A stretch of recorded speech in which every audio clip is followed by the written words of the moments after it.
Hi everybody, Pat Huntoon here with Technique Junkies, and today I'm going to show you how to use the Layered Rainbow Bridge Stencil, and it's kind of hard to see in the packaging, but I will show you it, along with the Rainbow Pets, the Somewhere stencil, and a couple of stamp sets that work really, really well with this. First, Loss of a Beloved Pet, which is what I originally planned on only doing this whole tutorial for, but I realized that I have some other stamp sets that are really good with this. First of all, the Wisdom of Oz, SS082 Wisdom of Oz, Somewhere Over the Rainbow. And I also have Celebrate Diversity, set of 6, SS124, and some of these things work great with that. Do all things with love. I mean, that's wonderful. And then SS131, Acceptance, Respect, and Peace, also works really well, as you probably saw with the cards in the beginning. So I'm going to show you the basics on using this and give you some tips as we go along and show you how I have been using this.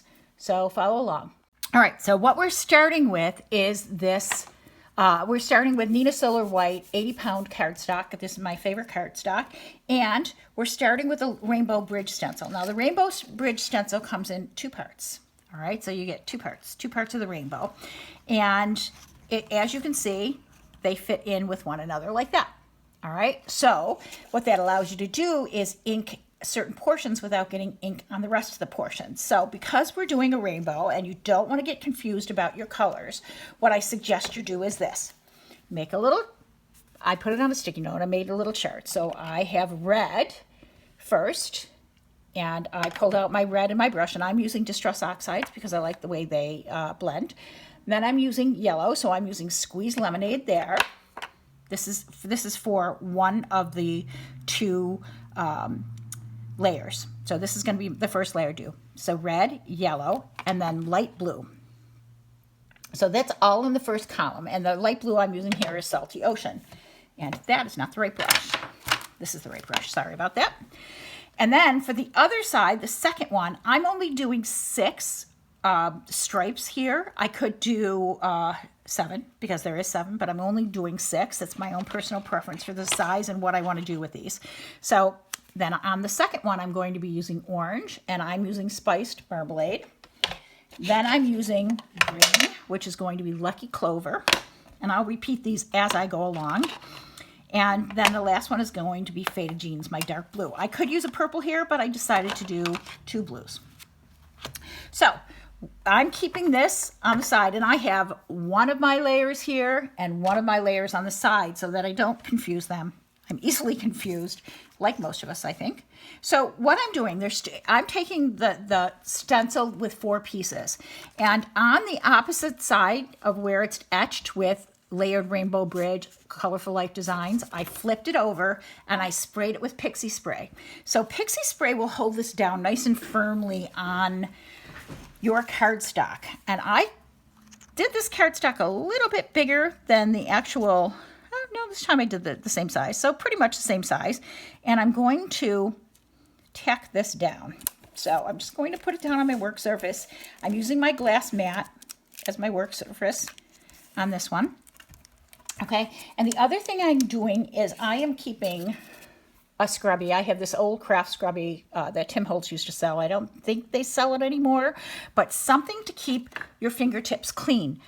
You can already see I have black on these fingertips from something else I was doing. So I'm going to clean those off before I actually start putting the ink down. And that's important because this gets so inky in between. I want the ability to keep my fingers clean so that I don't transfer one ink color to the other. So let me clean those fingers off and we'll get started. Okay, so I've cleaned my fingertips off and we're ready to get started. Now, I do want to tell you that when I do these, I don't do them one at a time because I have all the inks out, because I'm getting ink on my stencils, because I've got Pixie Spray on there. I do 2 or more at once. I just find it just more efficient to do it that way. So I have a piece of paper here ready for my next one. So I'm starting with my Candied Apple and my red brush. Now, I don't have a red colored brush, so I have a brush that I use for reds. So what I'm going to do with each one of these colors, I'm going to show you how to put it through there, and then I'm going to show you how to just do the next color. And in between colors, I'll hold them up like this so you can see what color. I'll flash it on the screen so you can see what colors I'm using. But I'll speed it up so that you don't have to watch me do it in real time. I will come back when I change the stencils out though, so you can see what I'm doing there. All right, so I'm going to do this first one in real time. So I'm just taking the candied apple and I'm going across the stencil. You do not have to do these straight across. You can do them just on a tilt. You can do just a few.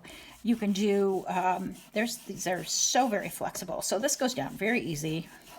I have my candy apple and I'm keeping these in order because I'm going to be doing a second one.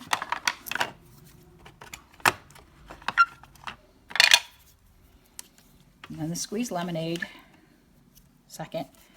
So you can see there's plenty of room in between these stencils, in between these open parts, that you will not get the ink from one spot to the other. I have to say, Mary Kay from A Colorful Life Designs, the manufacturer that makes these, and she designed these. I mean, this is just brilliant if you think about it. Having all that space between, there's no masking, there's no funkiness I have to do in order to make this work. It just works. It's so nice. Okay, and the salty ocean. I told you I was going to turn the camera off, but it is so short.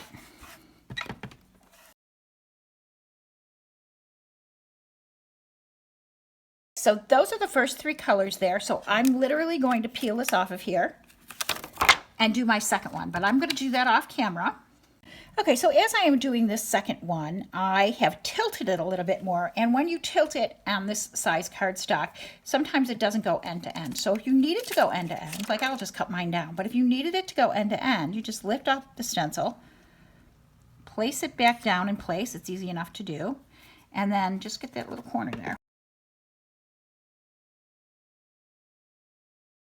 Once I've placed it back down, the yellow's in place now too, and I can go over that yellow portion and get that yellow end to end. Okay, so I am back to my first piece, and I'm going to take the stencil, and just to check that I'm not using the part that has pixie spray on it, I'm able to read the Layered Rainbow Bridge Stencil on there, and then I'm going to take this and mask off the pieces, just put it in between so that the open area is where I am going to stencil. Place this down.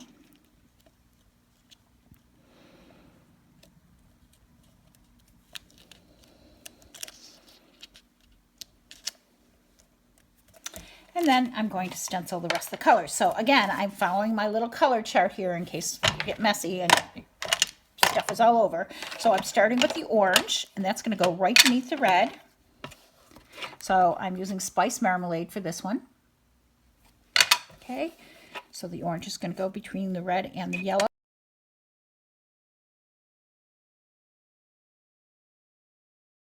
And then I'm going to be using the Lucky Clover.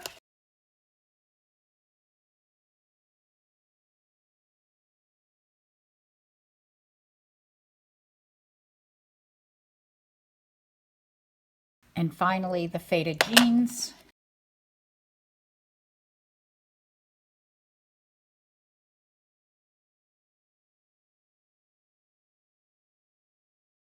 Let's peel that off. Okay, and I'm going to repeat it on the other one, and I will come right back at you and show you both. All right, so those are the two pieces I just did, and I've just cut them down a little bit to make them proportionally correct. So what I'm doing next is putting this into my stamp positioner, my Misty, and then I'm going to stamp it with this stamp. So the first time I did this and used the stamp, I stamped it with the saying with the beloved pets, and that says, when beloved pets pass on, they leave a void in our hearts and homes. Day by day, may your pet's spirit and the memories of the life you shared help fill that void. This time, I think I'm going to stamp it with, as you grieve the loss of your beloved, and I have a cat there, so I'm going to do a dog. Okay, so if you've watched me before, you know that I like to use a piece of acetate on top of my cardstock to see where I'm placing this and to move words around especially. So I've just done it and stamped it onto the acetate.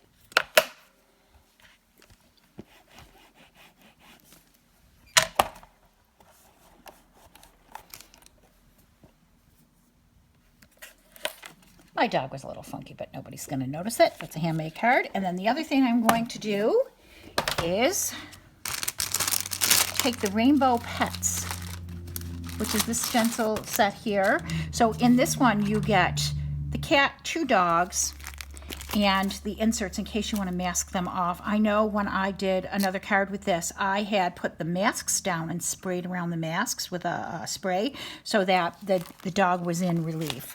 All right, so I am going to take this dog here and put him on the bottom of the rainbow, kind of hanging off so that he's proportionally right.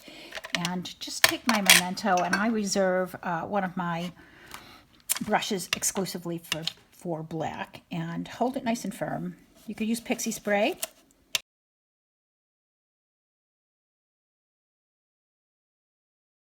Lift it off. And there is the outside of my card. So what we're going to do is put this thing on the inside. I'll mat it, and I'll come back to you showing you the completed card. Okay, I want to show you one more thing. This somewhere stencil. I decided that I wanted to put the somewhere on this, but obviously unless I put it on the rainbow itself, it doesn't all fit because I didn't plan this very well. So I originally wasn't going to do that. So what I decided to do was line up the somewhere and put it on black along the top, about evenly spaced. And then I placed it down on a larger black sheet of paper, and I put the stencil over it, and I sponged white ink, and then remove the rainbow. You see that? Then I removed the rainbow, and then I sponged white ink where, just on the first few and the last few letters, and then I dried that. So when it's put together, it'll look more or less like this. So it's just another idea for you. I'm going to cut this down and put it together so you can see what it looks like with the words stamped on here, and I'll come right back. So that's our tutorial today. I hope you enjoyed learning about the layered rainbow. I have all these cards. You'll see close-ups of all of them on the front and the end of the video. But I hope you enjoyed this and that it inspires you to make some layered rainbow cards. They're pretty cool, and there's several different types of stamps that you can use with them. There's with a somewhere how it turned out. So that's our tutorial today. I appreciate you stopping by, and I hope that you will subscribe to the Technique Junkies YouTube channel. And all of the links for the category where I'm keeping the layered rainbow stuff is on YouTube at the bottom, and also I'll put it on Facebook for those of you watching on Facebook. Thanks for stopping by today. Take care now.